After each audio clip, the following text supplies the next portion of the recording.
should be heading home, cause you could bring all of your ninjas and the technodrome. I rip right through your flesh and bone and mental capacity. Flood your mind with atrocities and copious tragedies. This dark Sabbath is a lesson in street. Behold the church of the ghetto, feel the words when I preach. Amen. Let the Lord say a prayer for they don't end up in front of someone banging their trigger. Living life like a war pig. Fuck the law, I'm getting mine. Let the others figure what the cost is. Purchasing the fortress on gorgeous acres enormous. Car park full of foreigners and women just waiting on us. We living the dream. Y'all living like hell is earthbound. We are not the same. You've been a lame since birth, pal. I don't feel sorry. I recommend they go dirt bound. Doggy dog world, and you've been looking like Chuck Brown.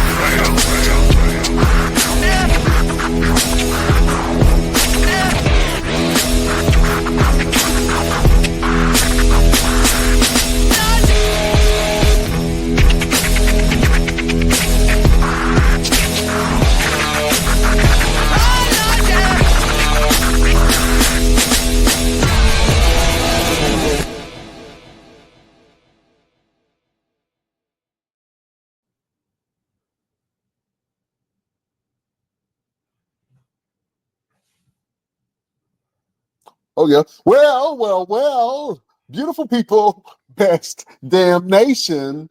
It is Wednesday, and you know what time it is. It is the Best Damn Wrestling Podcast. My name is Brian Renegade, and with me, I have the best damn crew. They made some. First of all, this man came in all interrupting our beautiful intro. But he is the man with the master beard, the green-eyed bandit. If you see him in a dark alley, run, because he will beat you up and throw you in a trash can. He's your mama's favorite wrestler, and he can whoop your daddy ass, the one and only Roosevelt, the fighter. What's happening? Roosevelt, the fighter. What's happening? Anyway, for some reason, Roosevelt is out right now. But listen, man, we are so excited. I am so excited because we have a bruiser in the house. Someone who is an absolute legend within himself. Ring of Honor royalty right here that we're talking about. This man is a great wrestler. He is a gentleman and a scholar. He is going to be on this upcoming banging ass promotion, Mall Mania, whooping ass and taking names.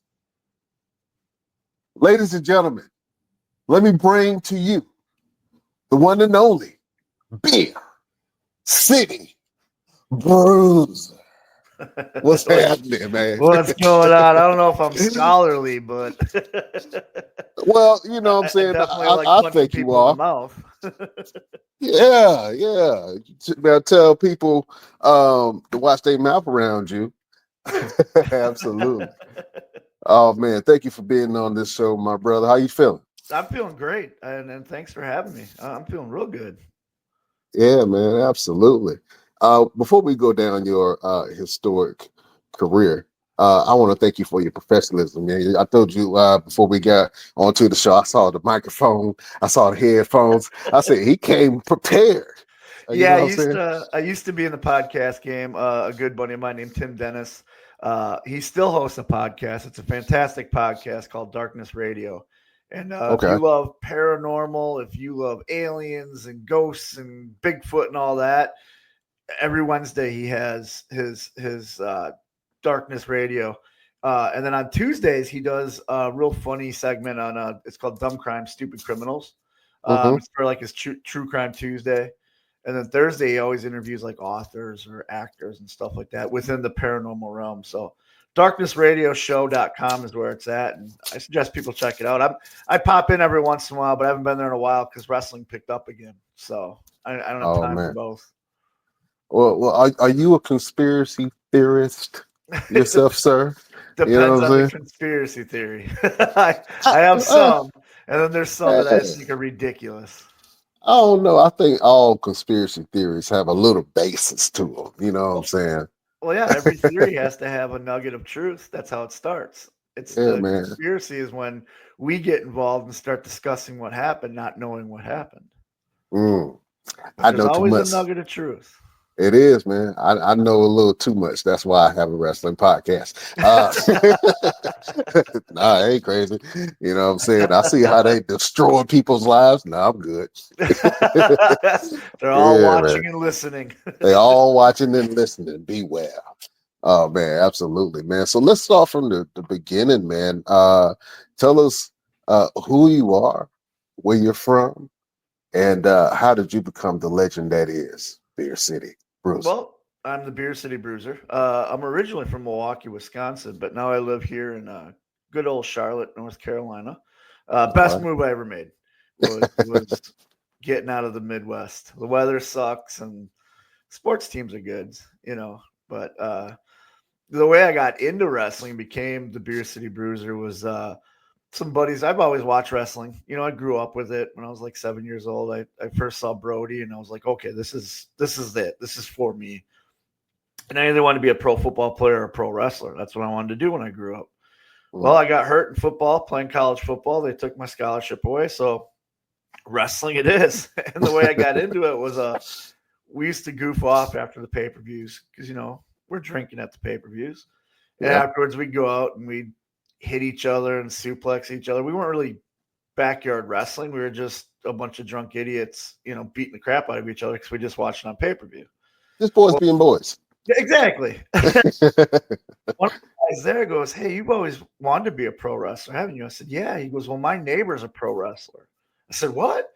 He says, yeah, they just had a ring set up in my yard because the news came out and they were showing how you can become a professional wrestler. Would you like to meet him? And I was like, well, yeah. So he took me over. It's 11 o'clock at night, and I'm pretty drunk going on, knock on this guy's door.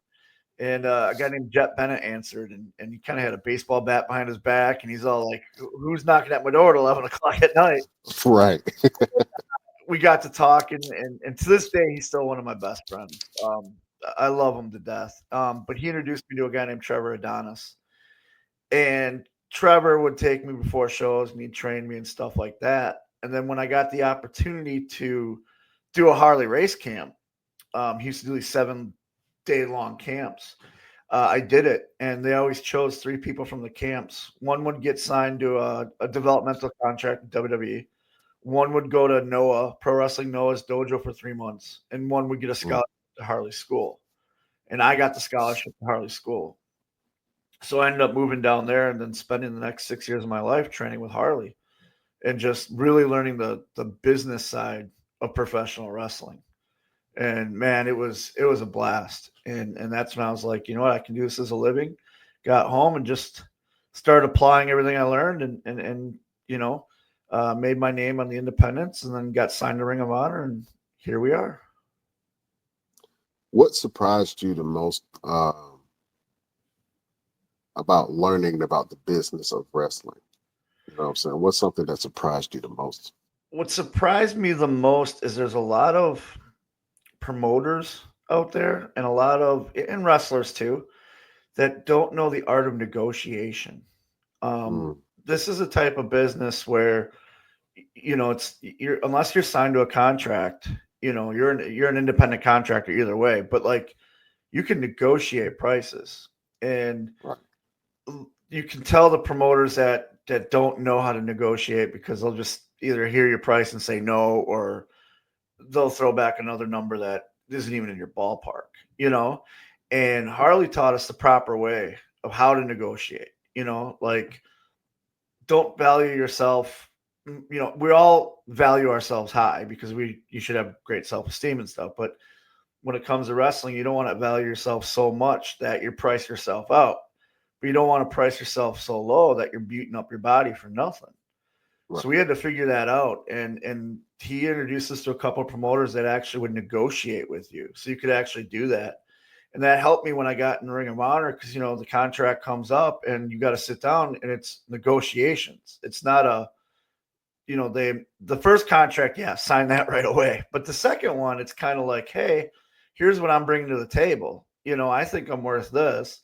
They come back with, we think you're worth this. Then you start putting your facts there, like, well, we did this, and they come back and forth, and then you eventually meet a number you can agree with, Right. And I'm shocked that not a lot of people negotiate, like just because I throw the first price out at you, that doesn't mean that I might not negotiate to come a little bit down if I do my research into your company and whatnot. Yeah, man.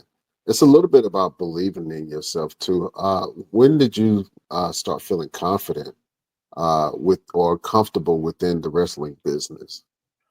I didn't really start feeling comfortable probably until my second year with Harley. So I was about 5 years in, and that's when I started feeling comfortable. But I always pride myself on getting out of my comfort zone, because in order to be successful, you have to get out of your comfort zone.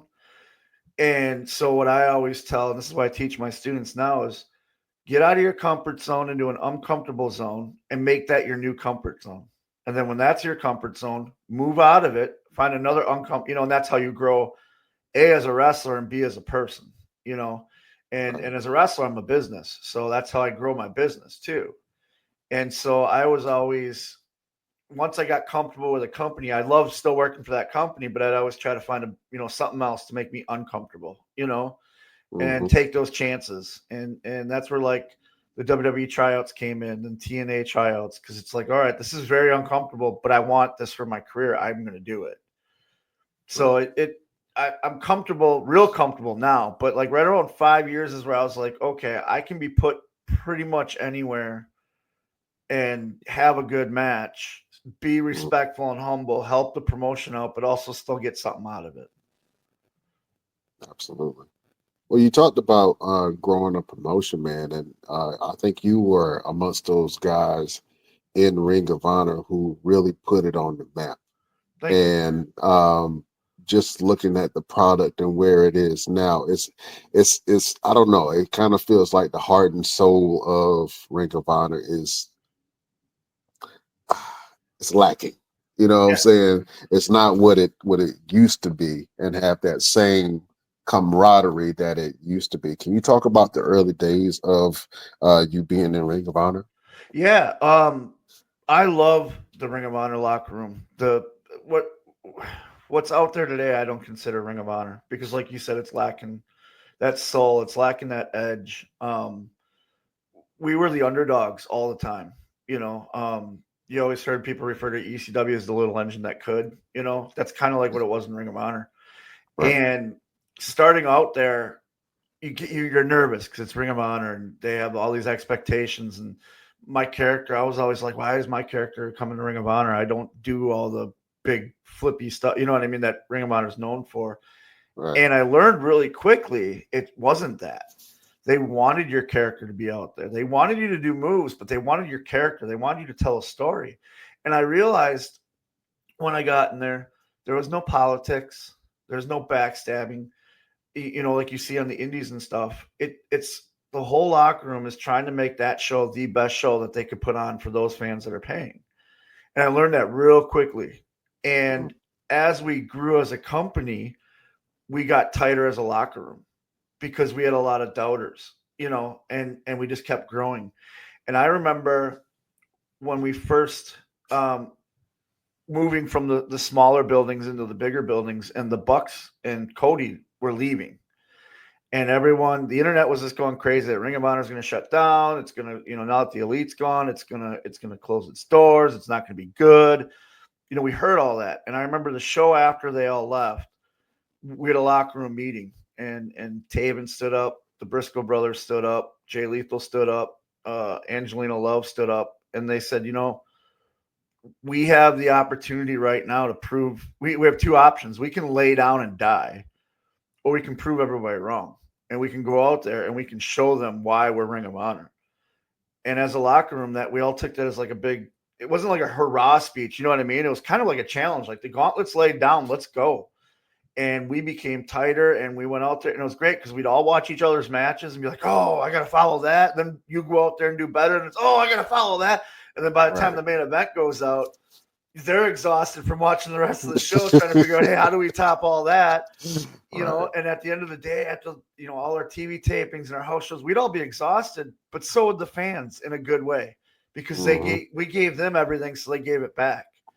And then the pandemic, I think we kind of reinvented ourselves with the pure wrestling, and then the no fans TV tapings. That was some of the best stuff we put out. You know, and it was just amazing and fun. And to this day, I still consider that locker room family. And whenever I see those guys, it's like we haven't missed a beat. In fact, I'm on a show with Cheeseburger. I have it circled on my calendar, and I'm counting down the days to see my little buddy Cheeseburger, because he was my first feud in Ring of Honor. So I finally get to be in the Indies with him, and I'm going to big old hug and get him really drunk. That's awesome, man. Shout out to Cheeseburger, man. He's a best damn alum. He came on the show and talked to us, man. So shout out to Cheeseburger on that. Going back to those days, man, what do you think? Do you think that you guys were competing to get noticed as a company as a whole, or was it more hey, everybody bring their talents to the table so we can just put on a good show? We wanted to be looked at as a company as a whole. We wanted the company to succeed. We all knew that if the company succeed, we would succeed, because Hunter, the booker, made sure that he would put you in a position to succeed. He would lay out, you know, he was real open to ideas, but he'd lay out what he kind of wanted you to do, and you could go back and forth with him. But as a whole, he made the whole card make sense. It wasn't like just one specific match was the reason everybody was there. The way he booked everything was everybody was a star in their own way. And we felt that. So we wanted to push the company as a whole, and we wanted to grow the company. And I remember my first time there, we didn't have a Tron. We just had the girders, you know, like that with a curtain and an ROH thing, and just walking through that. And then I remember the last show, you know, we have the giant Trons. We're surrounded by TV screens. We have on all the barriers, you know what I mean? Like we're just, we knew we grew, and it was, we could look around and go, that was us. We did that. You know, the company's invested in us. We're going to invest in the company. And now look, we're successful. Yeah, absolutely, man. If you had to have a match with anybody from that old roster right now, who would you want to face? I would want the Bouncers versus the Briscoes. Me and Brian Malonis against Chicken and Jay. We had some of our best matches with those guys. They were hard hitting. They were violent. They made sense. And then at the end of it, after the four of us beat the crap out of each other, we'd get in the middle of that ring and share a cold beer. And it was just showing you can go out there and beat the crap out of your brothers, but at the end, it's out of respect. Win or lose, it's respect. Yeah. And our feud, we were heels when we faced them. We were baby faces when we were faced them. We never had a bad match with them. And some of my favorite memories are those matches with Jay and Chicken and Brian by my side. And sadly, we lost Jay. He passed on, and then Malonis just recently retired due to injuries and stuff like that. So, but if I could go back to those days, man, that would be it. One of my favorite matches was Lowell, Massachusetts. It was my birthday, my 40th birthday. 41. And we wrestled them, and it was on their. We were supposed to be the main event, and they moved us to first because Chicken's wife had gone into labor. So he literally had to get done with our match. We set up an angle with God, and then he left, went to the airport, flew home, and his child was born. Oh wow! Yeah. Oh, that's crazy. Oh man, let's go to your family, man. What did they think when you told them that you wanted to get into the wrestling business? So my mom and dad weren't on board right away. They thought it was just a stupid dream. They've always supported our dreams, but they were kind of wanting me to really lean into the football player dream. Mm-hmm. And when the injury happened and I couldn't play anymore, you know, they were kind of like, okay, that was your dream. It's done. You don't get a 9-to-5 job. You had a kid at the time, you know, I still have a kid, but you know what I mean? Mm-hmm. You know, you have to support this child. And actually my son too. So I had two of them right then, and they just didn't believe in it. And then I remember the first time I wrestled I wrestled Honky Tonk Man, and I was the heel, and I got a Diet Coke can threw at me. And it was a little kid that threw it. And after the match, my dad shook my hand and he gave me a big hug. He goes, "You do this wrestling thing." He's like, "You're really good. That kid hates you." And ever since then, they've been on board. Was the can full? The can was full. I looked at the kid and I said, "Where did you get that?" And where's your mother? You need to be disciplined. The mom goes, "Who do you think bought him the Diet Coke?" And I was like, "Come on, lady." That's bad parenting right there. That's what I said. And my dad just loved it and ate it up. And my mom too. My dad's been like one of my biggest supporters since. And then my kids, I was already a wrestler when they, like, my oldest was like 5, I think, when I started. My son was not even a year, and then my other 2 weren't even born yet. So they kind of grew up with me in the business. So to them, it was just dad's going to work, Gotcha. They're when I got in the Ring of Honor and stuff, it was really big in their school. And there was one time my son and daughter were riding home on the bus from school, and some kids were talking about a match I'd had. And they look, and my son's name is Dakota, and they say, "Dakota, did you seen this match with this Beer City Bruiser guy? Like, you ever seen him before?" And Cody goes, "I heard he's a dick." And they're like, "What? No. My son's like, "Yeah, that's what I heard." You go about a couple weeks later, and my son was he was a high school wrestler, and I go to one of his meets. So I was 8th grade, so he's doing wrestling, and I go to one of his meets, and I'm watching him, and it gets done, and I walk up and give him a big hug, and all of his friends turn and look, and the eyes just wide open, their jaws drop. They're like, he goes, "Oh yeah, that's my dad." So to them, it was, you know what I mean? It was just like an everyday thing. And then I met my wife in wrestling, so I met her through wrestling. Okay. So she's been my rock. She's been my business manager, my nurse, my puts me in my place. Like, her and I have grown together, because when she met me, I was still only making enough to buy a piece of pizza or something. You know what I mean? I wasn't making any money. So she got to see the downside of in the struggle and the hustle of a professional wrestler. And then she got to see me, achieve the dream of all my dreams, getting signed, going to Japan, Madison Square Garden. She got to see all of it. And now we're on the twilight of my career. She gets to see me run a successful wrestling school and help out the next generation in the future and stuff. And she's always been by my side. So. Absolutely. Shout out to Mrs. Bruiser. You know what I'm saying? Yes. Absolutely. The lady of pain. That's right. Yeah. She gets it. You know what I mean? She always, whenever I have students come in and they have girlfriends, I always make sure they talk to the wife, because she lets them know, like, hey, life's going to get crazy. He's not going to be around a lot, and he's going to be sore all the time. All the time. Let me ask you a question, man. If one of your kids wanted to get into wrestling, man, would you be okay with that? And then what advice would you give them?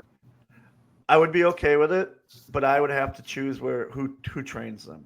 If I can't train them myself, I'm going to find somebody that I trust. Because there's so many schools now that just open up and take your money, and they don't do anything, and I want to make sure that they can do that. And then the advice I give them is, I will help to an extent, like, I'll let them use my name to open doors and stuff like that. But if they screw up, they got to answer to me, and that it's not going to be given to them. They have to work just as hard as every single person out there, sometimes even harder, because I was friends with guys like, Ted DiBiase Jr. I was friends with Joe Henning's one of my really good friends to this day. And I saw the struggles that they had to go through to get, you know what I mean? Not that I cast as big of a shadow as their dads, but he still, kind of have a shadow they would have. But I want them to work hard and create their own path. Right. I got a question. Can you guys hear me okay? Yeah. So Beer City. Hold up. Nice of you to join.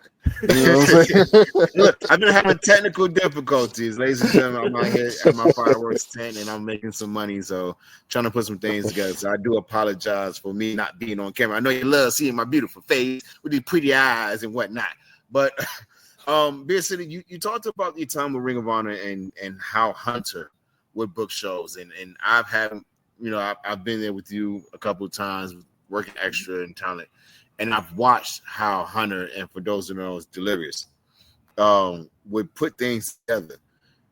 Talk about being able to pick his brain for certain things that you wanted to do in your specific match and building your own character. His brain, I don't know what wavelength he's on, but it's on genius level. He would. I knew Delirious before getting signed, and he was in there because we both broken in the Midwest, so we knew each other. We just became better friends in Ring of Honor, and the reason being is he always had an open door policy where you have an idea, you have a complaint, go to him. He'll leave his door open. Come on in, talk to him. So we could go and be, okay. He'd always give you, okay, he never booked just the one show. He'd be like, hey, this is where we're going to start, but we want to get to here. And then that middle part, he'd have an idea what he wanted, but he'd be open to your interpretation too, because his thinking was, your character better than anybody else. So he's not going to tell you how to be your character when it's your character, but he's also going to be there and be like, okay, once your character do this in this situation and make you think outside the box. And that was what's so great about him is, at times you'd be like, I don't know, man. I don't know if that would work. And he'd be like, just trust me on it. It'll work. And then like when we do promos and stuff, he'd be like, hey, change this word to this word, and you don't think about that when you're cutting promos, and he's like, hey, you're a heel right now. That word's too nice. Use this word, and so you'd use the word. You'd be like, oh my God, I sound like an asshole now, but that's because of the verbiage. You know what I mean? He never tell you what to say in your promo, but he would listen and he would break it down and go, I think if you word it this way, you're going to get your point across a little bit better. For instance, I used to do those 30-second TV ads to let you know what's coming up on the next episode of Ring of Honor. And I used to struggle with names, especially when we had the War of the Worlds tours. And I'd butcher names, like the Japanese names and the Spanish names. And, I'd do my best. And one day, Hunter, I'm in there and I'm getting real frustrated because I just keep screwing this one up. And he goes, don't worry about it. I said, what do you mean? He goes, your character's drunk all the time. You shouldn't be able to talk in a fluid voice when you're a drunk. Drunks never remember names. Drunks never, you meet a drunk person and you tell them what your name is. They don't say it right back. He's like, that's your character. Do that.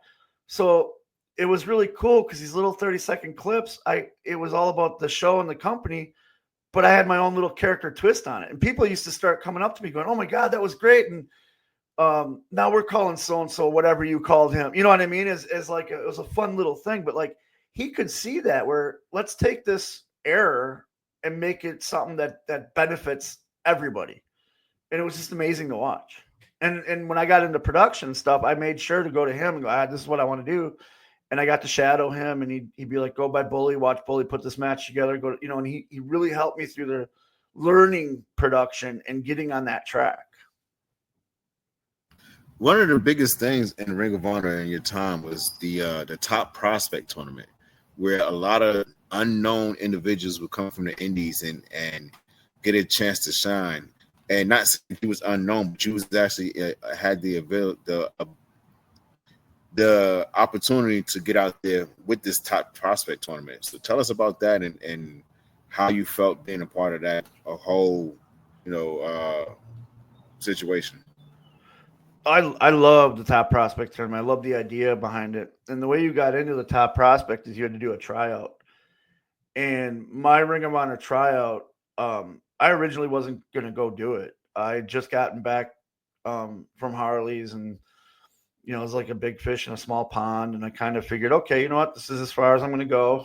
I'd already done a bunch of WWE tryouts, did some TNA tryouts. And I was like, don't want to do that type of thing. And I had like Steve Carino in my ear, Kevin Kelly, Kevin Steen saying, man, your gimmick is what they're going to love. Go do it. Go do it.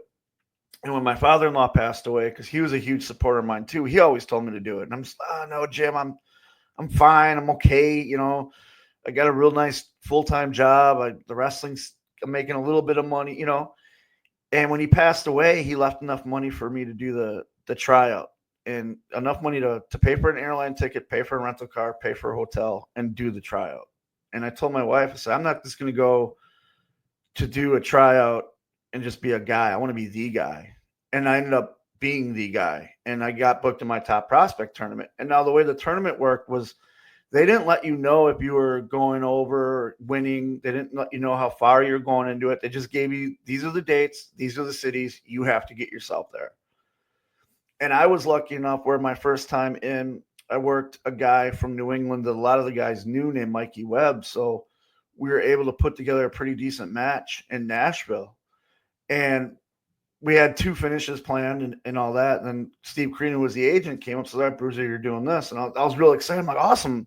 Because the next date was in the ECW arena. And that had always been a dream of mine to wrestle in the ECW arena. But now not only do I get to do that, but I also get to do it in Ring of Honor on a television, episode in a top prospect tournament. And I got to wrestle Will Ferrara. And originally we were supposed to be the finals and Will was supposed to win the contract. But then Dijak at the time was talking to WWE and they didn't want him to go yet. So they switched it so that he ended up winning the tournament and the finals were him and Will Ferrara.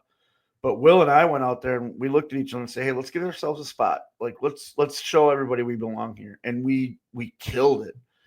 And I just remember after the whole tournament talking to everybody in creative and say, hey, you got my number. And they're like, no, we got more dates for you. And by the time I got home, I already had more dates from Ring of Honor where it was like, okay, I'm going out. And then they started working me in the storylines. And then Silas and I got put together, and that's when the contract came about. Absolutely, man. You speak a lot, and I'm listening to you, and it's inspiring. I don't even know if you know this, but it's inspiring because I'm listening to your story, and I'm like, man, you really bet on yourself. You know what I'm saying? And no matter, what windfalls that you had, during your career or during your football career, you really bet on yourself, man. What advice would you give your students about betting on themselves to achieve their dreams like you did? You've got to take a leap of faith when it comes to your dreams. Dreams are called dreams for a reason. They're bigger than life. But you have to be willing to. One of my favorite games is Assassin's Creed. And in Assassin's Creed, they have what's called the leap of faith, where you have to climb to the highest point in the city, jump off into a hay bale.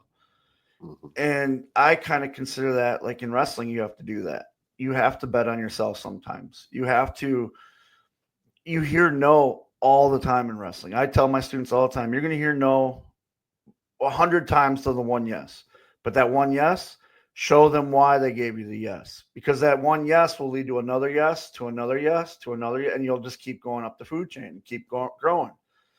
But there's going to become a time where you have to take a leap of faith. One of my students, Jack, he came to me and he had a tryout they were offering a tryout for Marvelous in Japan, but it was in California. And he'd have to miss work and he'd have to miss some important stuff. And I said, man, the only way to know where you're at on their radar is to take a leap of faith. You can afford it right now. You're young right now. Take that leap of faith and see what happens. So he went over and he did the tryout, and guess what? They chose him, and he went to Japan for 3 months, and now he's a regular part of their roster. I think he's going back this fall for another 3 months. You know what I mean? It's like you have to take a leap of faith. You have to bet on yourself. You have to believe. Otherwise, your dreams don't come true. And that's just the way I was always raised. Is the only person that can hold you back from accomplishing your dreams is you. You're your own worst critic. You're the one that has to deal with the anxiety. You're the one that has to deal with the heartbreak, But on the flip side, you're also one that gets to live with the spoils. You're the one that gets to live their dream. You're the one that gets to control your life. And I don't handle 9-to-5 jobs and people are telling me what to do. I kind of like to be in control of my own schedule, and I'm a creative person, and this is just it. And I'm glad that I took the leap of faith, and I'm glad I bet on myself. And it inspired my kids, where all my kids right now aren't working towards regular 9-to-5 jobs. They're all working towards their dreams. and they're succeeding at it, which is really cool to see. Oh man, that's awesome. I love that. Roosevelt, you still with us or you sleep? No, I'm here. So my next question for Beer City: the moment you won the Ring of Honor World Tag Titles with Silas Young, tell us about that feeling.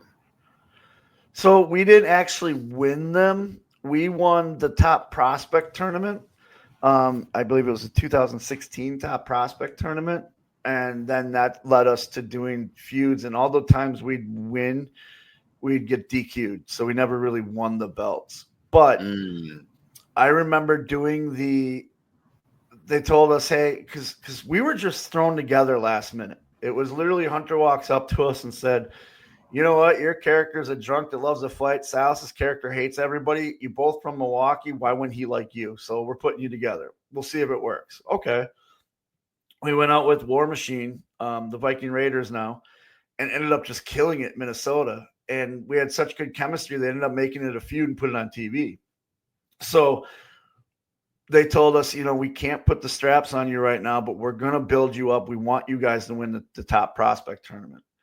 And not only did we get to win the Top Prospect tournament, but we got to pin one of the Briscoe brothers, which when you think Ring of Honor tag teams, you think the Briscoe brothers.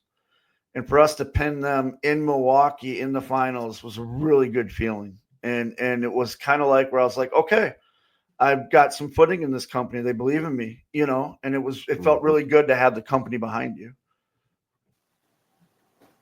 Absolutely. Man, you've been in some pretty stiff matches, man. Who do you think that you have the best chemistry with when it comes to stiff matches? There's a lot, man. The Briscoes, obviously. I remember the first time that Malonis was with me and we were working the Briscoes, and I already worked them at least a dozen times with Silas, but he says, I'm so nervous. They beat the crap out of you and all that. I said, no, man. I said, they wrestle like we wrestle. They work like we work. They're snug but safe. I said, but I'll tell you what, you're going to get home Monday and you're going to be sore all week long. And bruises are just going to show. And that's how it was with them because they had one button and that was go. I did that with Silas whenever Silas and I would work.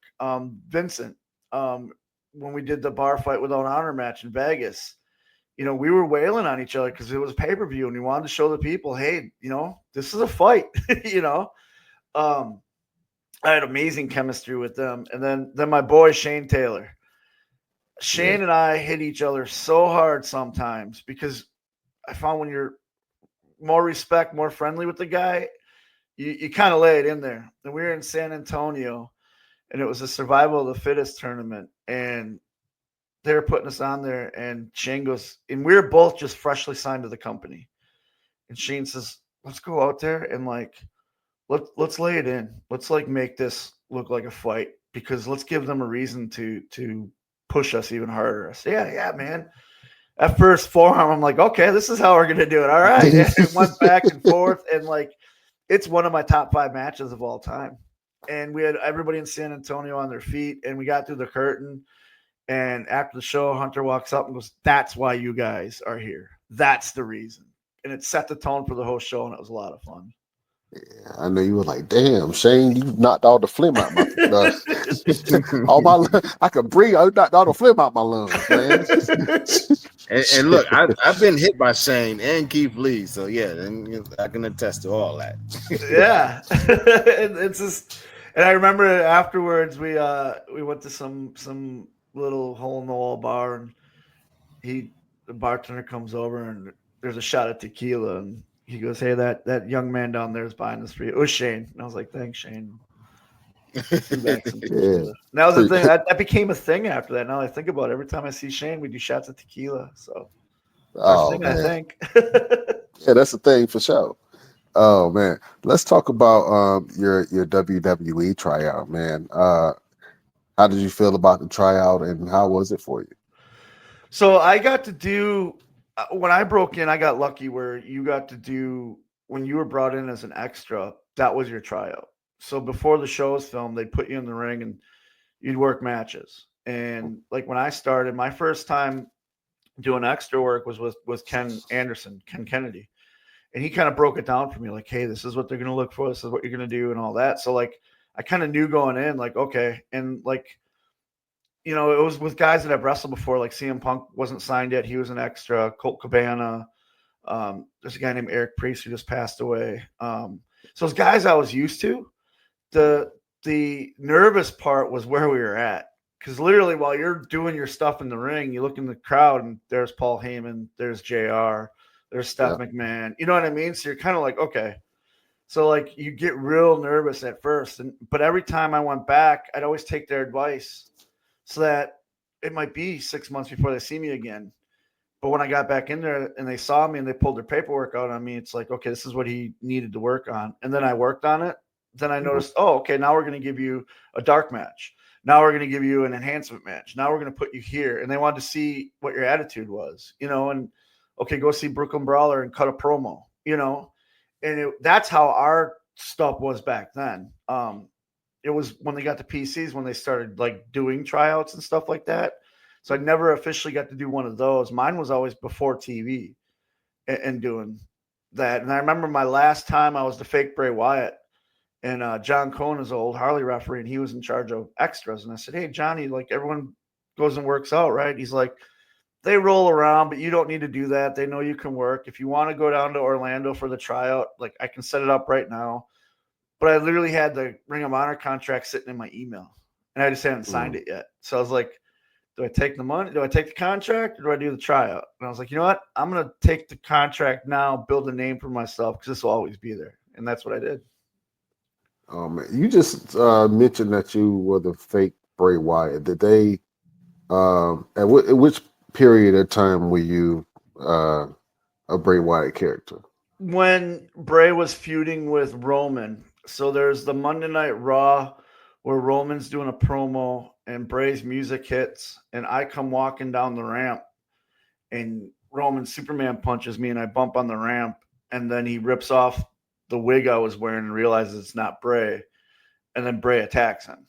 And then the next night, then on SmackDown, he's doing it again. The music plays. I walk out and I just hold the lantern, and then he jumps him from behind, and I went to the back. And there's a really cool picture that I share every year on the anniversary of Bray looking up and he's laughing. In the background, there's me with my hand on it. But the way I got booked was John Cole. I was at a show, and John Cole calls me up and he says, hey, are you still fat? I was like, what? He goes, yeah, you still big? I was like, well, yeah. He goes, you still got a shitty beard? I said, well, yeah, I miss you too, John. Screw you. I'm like, what's going on here, John? Hurt my feelings. He goes, hey, you want to be on Raw and SmackDown? I'm like, sure. He's like, cool, show up. Here's all that. I'll put you on the list. I'm like, okay. So I get there. I said, what was with all that? Like, and he goes, oh, no, you'll find out why. And then I found out why. And I was like, okay. And the way it all came about was they were looking for that. And Joe Hennig and Bray Wyatt are like best friends. And Joe had kept saying, you look like, I used to be Dinty Moore. And he goes, you look like Dinty. You look like this guy from Harley. You look just like him. So when this whole idea came up, my name was on the forefront. And that's why it all led to, oh, are you still big? You know? and yeah. And it was fun. It was a lot of fun. I got to hang out, meet Wyndham, and because of the connection with Joe, I got to talk to him. And then we talked afterwards. He's the one that says, hey, you should use Sister Abigail now in the Indies because you did this. And that's why I do that variation of the DDT out of the Sister Abigail. And I remember when Vincent was coming up with the character, he got in touch with Bray and stuff to run over ideas and stuff like that. And it was a lot. He was a really cool dude. It was a lot of fun to learn from him and such a creative guy.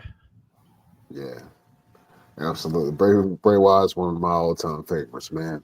Ever since he was Husky Harris. That's right. That's right. You know what I mean? I've been following him since Husky Harris, man. And it was I know when he came back, man, it was something that we all popped for. Yeah. You know what I'm saying? And I was super excited to see his run. And unfortunately, his time came way too soon, man. I got to watch his creative process because he had to do a promo. So I still have the shirt I wore, but like he gave me his stuff to wear, obviously. And so I'm just sitting there listening to him, and he's going over this promo that he wants to do. And hey, how's that sound? You know, I'm just, okay, cool. I'm just an extra, and then like other guys, and he'd say, I think I'm going to say it this way. And then he just was constantly thinking, you know what I mean? And it was like, what if we did the lighting this way or did it this way? It's like, man, this guy's on a whole new level thinking of this character, and it worked. I think it was one of the best characters out there. Absolutely, man. Well, like I say, shout out to Wyndham or Yes. Bray Wyatt, man. Absolute legend. Oh man. So your time in 10. Go ahead. I got another question. So you work a lot on the independents, and one of the bigger companies that you work for here in North Carolina is AML. Talk about your time with AML and the dynamic storylines that you've been a part of. Oh man, AML is home. Before I even moved out to North Carolina, Caprice put me in contact with Tracy, and I was talking with Tracy for like a year before I moved, setting up AML and stuff. And then I got there and I got to meet Brian, and then they had the school and they asked me, hey, you used to train, in Milwaukee and stuff. And I said, yeah, I'll do it. So I ended up training, getting into the school. Now that's where I train the kids and stuff. And the stuff that, like, Brian's another good one where he has an idea of, okay, this is where I want to go. How do we get there? And I've been able to flex my creative muscle with them. And when I had my hip surgery, Brian right away is like, hey, would you like to come and produce and like show these guys like TV stuff and do all? And I said, yeah, definitely. So I was able now to film the vignettes and come up with ideas and the stories I've been involved. Like I've gotten to do 2 war game matches now with them, like actual 2-ring cage war games in Winston-Salem, North Carolina, with Arn Anderson there. Like that's a pinch me moment. You know what I mean? Right. But learning from guys like CW and George Sells and like, again, Brian's that type. Here's where we got to get to. How do we get there? And we'll sit and we'll talk. And then just hearing those two throw in their 2 cents, and we all come up with this great angle. And the White Mike turn was one of my favorites because they're like, we need to turn White Mike, and we started all just throwing ideas at the wall. And we finally came up with what we did. And it's like, okay. And I remember the moment the turn happened, like everybody was by the monitor because we wanted to see if it would work, and it worked, and it was huge. And Colby did his part in selling it, and Mike did a great job of turning into BLK Mike, and it was so awesome. And it's a lot of the creative stuff in AML. Like I had my angles, which are fun. Like the stuff I'm doing with Fodder right now is some of my favorite stuff. But I also like watching the other stuff. I like watching the Abuse of Power, Zach and Zuka and Jack, and coming up with ideas of how do we make them this monster tag team. And then you got the Dawson brothers and figuring out like, okay, you got to be underdogs now, which is going to be hard because you're the Dawsons, but just figuring out all the creative stuff. And it's so much fun. And being a part of that company is a blessing in disguise, and it's home. It truly is home. Absolutely, man. If you could have a match with any wrestler from the early 90s or 80s, who would you fight? Bruiser Brody. Bar none, 100% 100% Bruiser Brody. He's the reason I'm a professional wrestler, and I would love to share the ring with him. And I got to meet his widow in St. Louis. They do like a Bruiser Brody Memorial Battle Royal. They brought me in for it, and I got to shake her hand and tell her thank you for letting him do what he did because it inspired me. So he would be the guy. He would be. I could do that match and die peacefully. Oh man, you're gonna make me cry inside. Absolutely. Well, I was going to do Roosevelt. Can your face be shown? Let me see. Let me give it a try because you guys are frozen to me. So, can you guys see me? Yeah. Okay, yeah. Don't worry about us. You just keep moving your face and smile the whole entire time. I just want to see nothing but teeth. Yeah, because if your face get frozen, I want it to be on a good face. You know what I'm saying? Exactly. Bruiser, listen, you have the gift of gab, sir. Thank you. And you have been doing this thing for ever. And I want to test your chops real quick, if that's okay. We have this segment on the show, and I want you to cut a scathing promo against Roosevelt. I want you to give him a tongue lashing. I want you to threaten him within an inch of his life. You know what I'm saying? I want you to give me that feeling like you holding him by his ankles off the top of a balcony, and he owe you money. You know what I'm saying? I want to give that feeling. You know what I mean? So I want you to cut a scathing promo against Roosevelt in the segment that we like to call Best Damn Promos. Are you down for this? I'm down. But since you slow down, you going first here, brother. Oh, okay. All right. All right. He said he's going first. All right. Well, listen, beautiful people, prepare yourself. We are going to war.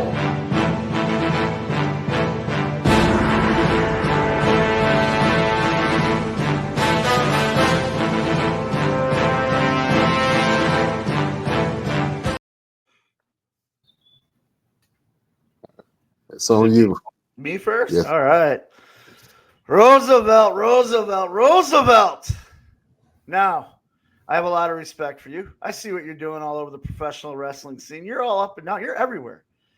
You claim to be one of the fittest men. I see those workout videos. I see the stuff that you do in the gym. It's amazing. It's amazing. Insane. But there's this one thing that bugs me.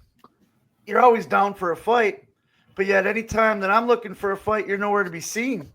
You always say that you love to fight and you're a wrestler and a fighter and all that. But Roosevelt, we've been on shows together. We shared locker rooms. There's been open challenges, and yet you've never fought me. You see, you know that the Beer City Bruiser, what I love to do is I love to drink and I love to fight. And there's times where I'll just set my drink down to fight. So any time that you want to step in the ring with the Beer City Bruiser, it can be in an arena. It can be in an armory. It could be in your mama's backyard. I don't care. Anywhere. I will happily punch you in the mouth while drinking an ice cold beer. Stern words from the Beer City Bruiser. Roosevelt, what you got? Are you serious right now? Yeah, he's serious. Are you really serious? Because I need to gain an understanding of what it is that's going through your brain right now. Because I've never ran from a fight. You see, anytime you've had an open challenge anywhere, Beer City, you've done it to where I couldn't hear about it. You've done it in places that they won't even allow me to come because they know what I'm about. They know how I get down. They know that they got to protect their Golden City boy. And that's okay. There's nothing wrong with that. There's nothing wrong with being protected until there is no more protection. You dare think that you can hit me in the mouth? And what do you think is going to be the result of that? I'm going to lay down, look up at you, and apologize for anything. I don't apologize for nothing, except for the fact that I have not gotten a chance to get in the ring with you and show you just why I like to fight. I suggest you go get you 1 cake, 2 cakes, 3 cakes, 4 cakes, 5 cakes, 6 cakes, 7 cakes, a tequila, a margarita, and a bottle of water, because you're going to need every single bit of that to revive your life when you step in the ring with the man who truly likes to fight, the man named Roosevelt. Okay.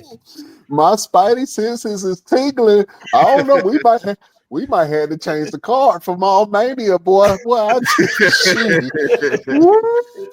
want to see it. Somebody book it. Trying to tell you, Jack. Oh man. Was that okay? Was that okay? Was that in that was an amazing promo from both of you fellas, man. Shout out thank you, Bear City, for doing that. Very you know good, what I'm saying? Very good, Rose. Yeah. Well, he's always good at promos. that boy good. That boy good. Yeah. Yeah, both of y'all good. Oh man. Well, look, Beer City. This has been an absolute great promo, man. Do you have anything that's coming up? Yeah. This Saturday, I'm in Greenwood, South Carolina. At a farmer's market. I don't remember the name of it. And then on Sunday, there it is, Market Mayhem. And then on Sunday, AML Wrestling is in at the Benton Convention Center in Winston-Salem. I'm not wrestling on the show. My last match with Fodder, JBL came in and clotheslined me to hell, and I, took a few bumps and bruises. So I will be doing the production role in the back. But don't miss it. I mean, look at that $1 Million Man, Matt Riddle. Clara Carter just cut one of the best promos I've ever seen her cut for this match, and she's getting it. And then a babyface Brad attitude, like, come on. Like, there it is. So that's where I'll be this weekend. I'm very excited. I'm excited to return to South Carolina, and I'm excited to watch some great action on Sunday. Absolutely, man. That's a great show, man. So y'all make sure y'all go and check that out. Check out the Bruiser. Get busy. You know what I'm saying? Oh man. Well, listen. You have been dropping jewels this entire show, man. We have this segment at the end of the show that we like to give a little bit of motivation, a little advice, something for the soul. You know what I'm saying? So, Beer City. Do you have a final word for your beautiful drunk subjects? I do. It is. In order to succeed, you must failure. Because out of failure, you learn to succeed.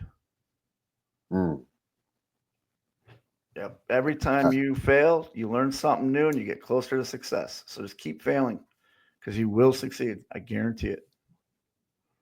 Absolutely. That is a final word from the pride of Milwaukee, the Beer City Bruiser. Roosevelt, you got a final word for the beautiful people? Absolutely.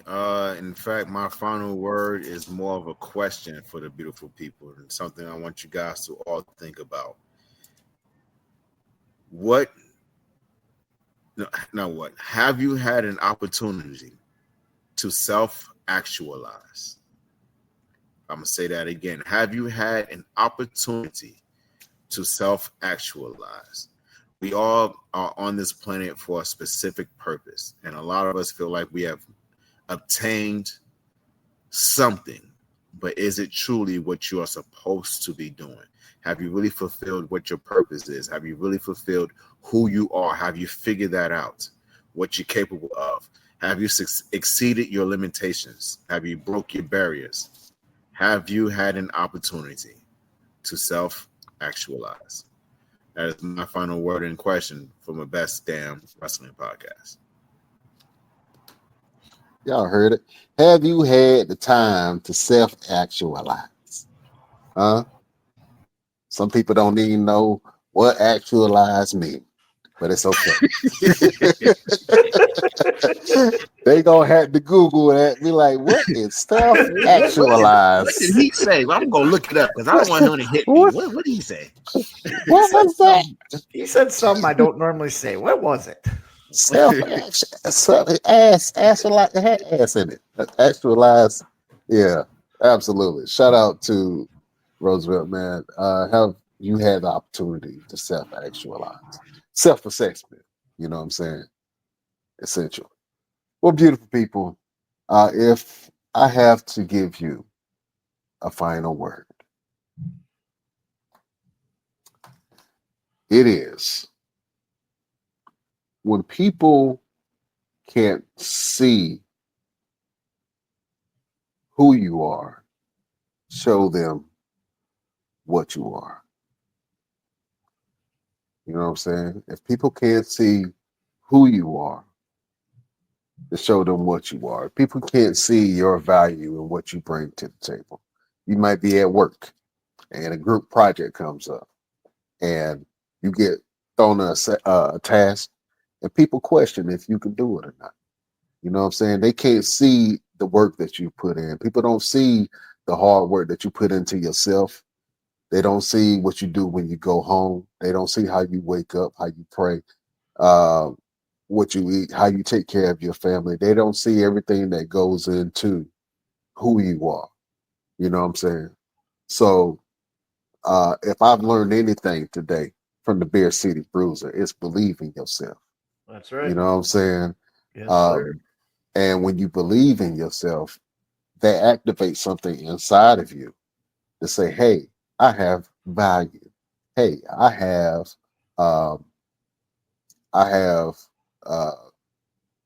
strength. You know what I'm saying? I have worth. You know what I mean? I have something to contribute. You know what I mean? And then out of that, you can see what you're good at. You can see how far your talents take you because you know who you are and you know what you are. And at the end of the day, if people can't see you, then show them who and what the F you are. That is a final word from your boy, Brian Renegade. Oh man, was that a decent final word? I liked it. I thought it was good. You all right with me, man? You know what I'm saying? Beer's on me, damn it. Beer's on me. All right. Absolutely, man. Oh man. All right.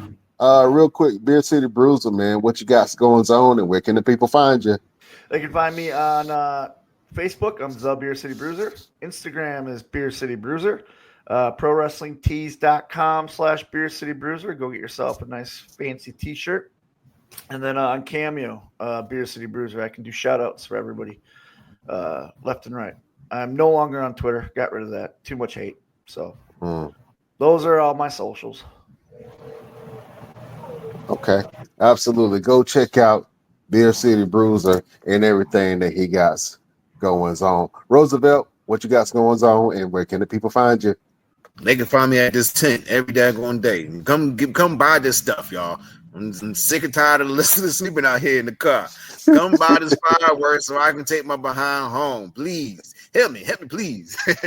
But I'm located 3517 Strickland Road in front of the Home Depot in Raleigh, North Carolina. If you guys are interested in buying fireworks and preparing for your 4th of July celebration, this Saturday I will be in Florida. I have a studio taping with Just Wrestling number 6. This will be the final Just Wrestling taping that we will be doing. And of course, we got the big show coming up August 17th in Greensboro, North Carolina at the Four Seasons Mall, where you will be able to have the grand opportunity to see our guests, Beer City Bruiser, get out there and get busy, man. We got a dynamic card lined up, and I can't wait for us to tell you. We ain't going to tell you today. I'm gonna tell you today. I'm gonna show you right there. Yeah, that's just some of the people that's gonna be on this card, man. Now we're planning a big show, unlike North Carolina has ever seen. So this is gonna be absolutely amazing. And we still adding people You know what I'm saying? Everybody's hitting up Roosevelt phone like, how the hell can I get on this card? You know what I'm saying? All that talent you got on there. They want to get on there with all that talent. Man, listen, I told Brian, I said, man, you stop, because you're gonna have these people knocking at my door talking about, can I cut your grass and whatnot. And I live in an apartment. I don't need you to cut my grass. It's covered already. But you guys can find me on TikTok, official_Mr. Everything. I got pro wrestling tees and all that too, but I don't know how to promote it. I need to start promoting this stuff again because I need money. I need money. But you guys make sure you follow the podcast too, man, because we got some amazing things coming up, amazing interviews coming up, and of course, you got to follow your boy Brian and all his food ventures. So tell him, Brian, where they can find you at. Oh yeah, you can follow me on all platforms at Brian Renegade, wherever you,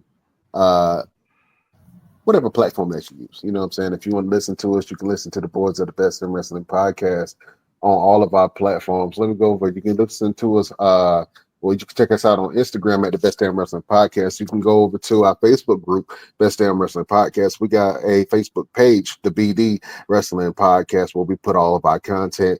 We still have an X, but we don't go over there because, we kind of protested, but not really. On the Best Damn Crew, you can go over to our Twitch, the Best Damn Wrestling Podcast. We still got a TikTok, Best Damn Wrestling Crew, and you can go over to our website, www.bestdamnwrestlingpodcast.com. If you want to learn more about the event that we're putting on, it's called Mall Mania. It is a wrestling and gaming expo inside Greensboro Four Seasons Mall on August 17th. There will be a live professional wrestling show. There will be a fan zone. There's going to be face painting. There's going to be food, backpack giveaways for back to school, all kind of stuff. We're so excited. You know what I'm saying? It's going to be a pop-up shop, cosplay, all that good stuff, all squeezed into this one event, man. So if you have some time, come on to the mall. Even if you don't like wrestling, just come to the mall. You know what I'm saying? Just come to the mall. And you can shop. You can buy you some shirts and some drawers. And if you want some entertainment, you come see some kick-ass wrestling. And you come see the Bruiser does what he does and beating people up and putting bruises on people's faces. That's right. And then you can go get you a smoothie from the local pretzel shop. You know what I'm saying? So absolutely. Man, so y'all go check that out. Just look at this card, man. It's a stat card. And if you have not been familiar with a lot of this talent, trust me, after this show, you will know who a lot of this talent is. I would say it. I don't know about Milwaukee, but I know that North Carolina has some of the best wrestlers in the world. Oh, we are going to prove it. I agree. We are going to no slight to Texas, no slight to New England and Boston, no slight to Florida because I know they do their thing. Shout out to Georgia. Georgia been in the game for a while, but look at my face. Nobody does wrestling like North Carolina does wrestling. You know what I'm saying? And the Bruiser couldn't attest to that because he's whooped many a ass in North Carolina. Best thing I did was move to North Carolina. He came to North Carolina just so he could whoop ass. That's right. You know what I'm saying? Sure did. He specifically came here so he could whoop ass. You know what I'm saying? So shout out to the Bruiser, man. But I'm excited to see what you do during this show, man, and I'm excited to see what you have planned for the future. We are going to share and continue to support you and all that you do, my brother. And it was a pleasure. You said earlier that you were a scholar. I will have to disagree with you, sir. You are a wrestling scholar. You know what I'm saying? And you are a friend of the show. So thank you so much for being on. Thank you for having me. I appreciate it. Thank you for everything. All right, now I need one more thing from you though. Yep. I need you to help us in the show. Okay.